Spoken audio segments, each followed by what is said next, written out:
Hi friends, அனைவருக்கும் வணக்கம். Reserve bank of India வந்து பார்த்தீங்கன்னாக்கா தங்க நகை கடனுக்கு ஒரு புதிய அப்டேட் வந்து எடுத்துகிட்டு வந்திருக்காங்க. அது என்ன அப்டேட்டுன்னு பார்த்தீங்கன்னாக்கா, இனி தங்க நகை கடனுக்கு இஎம்ஐ ஆப்ஷன் வரப்போகுது. விரைவில் குட் நியூஸ் சொல்லும் ஆர்பிஐ சொல்லி கொடுத்துருக்காங்க. எதனாலனா, கடந்த செப்டம்பர் 30 வரைக்கும் பார்த்தீங்கன்னாக்கா 51% மேலே வந்து பார்த்தீங்கன்னாக்கா தங்க நகை கடன் வாங்கியிருக்காங்க. இதில் பெரும்பாலான என்ன காரணத்துக்காக வச்சுருக்காங்கன்னு பார்த்தீங்கன்னாக்கா, தங்க நகை கடன் வைப்பதற்கான காரணம் வந்து பார்த்தீங்கன்னாக்கா, தங்க நகைக்கான மதிப்பு வந்து உயர்ந்து கொண்டே செல்வதனால, அதனோட மதிப்பு உயர்றதுனால மக்கள் வந்து பார்த்தீங்கன்னாக்கா அதிகமாக தங்க நகை கடனை வாங்குகிறாங்க. அதனால் ஆர்பிஐ வந்து பார்த்தீங்கன்னாக்கா என்ன சொல்லியிருக்காங்கன்னா, தங்க நகை கடனை கொடுப்பவர்கள் அவர்கள் மீட்கும் பட்சத்தில் ஒன்றும் பிரச்சனை இல்லை. ஆனால் மீட்க முடியவில்லை. இப்போ வந்து பார்த்தீங்கன்னாக்கா தங்க நகைக்காக வைக்கிறாங்க, ஒரு அமௌண்ட் வச்சு வைக்கிறாங்க, லோனுக்கு வைக்கிறாங்க தங்க நகை கடனில். ஆனால் அவங்க வந்து மூக்குறாங்களான்னு பார்த்தீங்கன்னாக்கா, மீட் எடுக்கிறாங்களான்னு பார்த்தீங்கன்னாக்கா அது மீட் எடுக்க முடியல. அவங்களால அவங்க பொருளாதார சூழ்நிலை காரணமாக தான் தங்க நகை கடனுக்கு போகிறாங்க. அந்த போகும்போது பார்த்தீங்கன்னாக்கா மீட்கும் பட்சத்தில் வந்து பார்த்தீங்கன்னாக்கா அவங்க வந்து பார்த்தீங்கன்னா கட்ட வேண்டிய அமௌண்ட் வந்து பெரிய தொகையாகிடுது.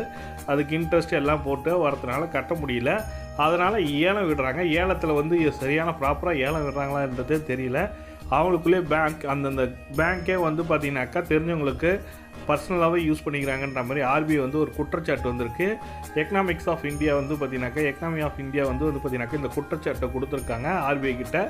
ஆர்பிஐ வந்து உடனடியாக நடவடிக்கை எடுக்கப்படும் சொல்லி கொடுத்துருக்காங்க. அதனால் செப்டம்பர் 30 பார்த்தீங்கன்னாக்கா 51% பேருக்கு மேலே வந்து பார்த்தீங்கன்னாக்கா தங்க நகை கடன் பெற்றுள்ளதெல்லாம் இதை வந்து முறைப்படுத்தணும். அதுக்காக தான் கவர்மெண்ட் வந்து ரிசர்வ் பேங்க் ஆஃப் இந்தியா வந்து பார்த்தீங்கன்னாக்கா எல்லா பேங்க்லையும் இந்தியன் பேங்க்கு, கனரா பேங்க்கு, அதுக்கப்புறம் ப்ரைவேட்டில் இருக்க முத்தூட் கோல்டு, அர்டிகா கோல்டு, இந்த மாதிரி ப்ரைவேட்டாக என்சிபிஐன்னு சொல்லுவாங்க. அதில் மூலமாக தனியார்களில் கோல்டு லோன் வாங்குறவங்களுக்கு இப்போ வந்து ஆப்ஷன் வந்து கொடுக்கணும். அவங்களுக்கு வந்து பயனாளர்கள் வந்து அந்த நகைக்கடனை மூக்கும் பட்சத்தில் மூக்குறவங்களுக்கு தான் உடனடியாக கடனை வந்து கொடுக்கணும்.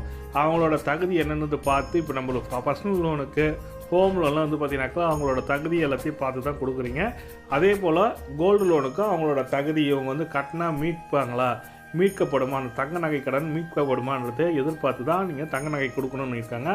அதுவும் இல்லாமல் மற்றும் இஎம்ஐ ஆப்ஷன் மந்த்லி இன்ஸ்டால்மெண்ட்டு சொல்லுவாங்க. மாதம் ஒரு அமௌண்ட்டு கட்டணும், வட்டியோடு சேர்த்து கட்ட சொல்லணும் அப்படின்ற மாதிரி ஆப்ஷனை கொண்டு வர போகிறாங்க சொல்லிட்டு ரிசர்வ் பேங்க் ஆஃப் இந்தியா வந்து சொல்லியிருக்காங்க. இந்த தகவல் தான் ஆர்பிஐ வந்து எல்லா பேங்க்குக்குமே கொடுத்துருக்காங்க சுற்றறிக்கையாக. கூடிய விரைவில் இஎம்ஐ ஆப்ஷன் வரப்போகுது. இப்போ நீங்கள் கோல்டு லோன் வச்சுருக்கீங்க, ஒரு 10,000 ரூபாய்க்கு விற்கிறீங்கன்னு வச்சுப்போமே. ஒரு கோல்டு வந்து 10,000 ரூபாய்க்கு விற்கிறீங்க, அதுக்கு இன்ட்ரெஸ்ட்டு 12,000 ரூபா, மொத்தம் 2,000 ரூபா சேர்த்து 12,000 ரூபா ஒரு வருஷத்துக்கு கட்டணும். நீங்கள் ஒரு வருஷத்துக்குள்ளே கட்டினீங்கன்னாக்கா உங்களுக்கு ஒன்றும் பிரச்சனை இல்லை. இது ஒரு வருஷத்துக்கு அப்புறம் நீங்கள் கட்டுறீங்கன்னா அதுக்கான இன்ட்ரெஸ்ட் ரேட் அதிகமாக. இப்போ வந்து பார்த்தீங்கன்னாக்கா நீங்கள் எப்போ மூப்பீங்கன்னு கேட்பீங்க. எப்பொழுது உங்களோட நகையை மீட்கப்படும் சொல்லி கேட்பாங்க. கேட்கும்போது வந்து பார்த்தீங்கன்னாக்கா இன்னும் ஒரு 2 வருஷத்தில், இல்லை 3 மாதத்தில், இல்லை 4 மாதம், 5 மாதம், இல்லை ஒரு வருஷத்தில் மீட்கப்படும் பட்சத்தில் உங்களுக்கு 12,000க்கு 10,000 லோன் வாங்கியிருப்பீங்க. 2,000 இன்ட்ரெஸ்ட் போட்டு உங்களுக்கு மாதம் நீங்கள் இவ்வளோ கட்டலாம் அப்படின்னு சொல்லிட்டு இஎம்ஐ ஆப்ஷன் கொடுத்துருவாங்க. அதுக்கப்புறம் நீங்கள் இஎம்ஐயாக மாதம் கட்டிக்கலாம். இது போல் நடக்கும் பட்சத்தில் உங்களுக்கு வந்து கோல்டு வந்து யாருமே ஏலத்துக்கு போகாது. அந்த வாடிக்கையாளரே வந்து நகையை வந்து மீட்டு எடுத்துக்கொள்ளப்படும். அதனால் எந்த ஒரு தவறுதலான நடவடிக்கை எடுக்கப்பட முடியாது சொல்லி கொடுத்துருக்காங்க. அதனால் ரிசர்வ் பேங்க் வந்து பார்த்தீங்கன்னாக்கா இஎம்ஐ ஆப்ஷன் கொண்டு வர போகிறாங்கன்னு சொல்லிட்டு கோல்டு லோனில் எடுத்துகிட்டு வந்திருக்காங்க.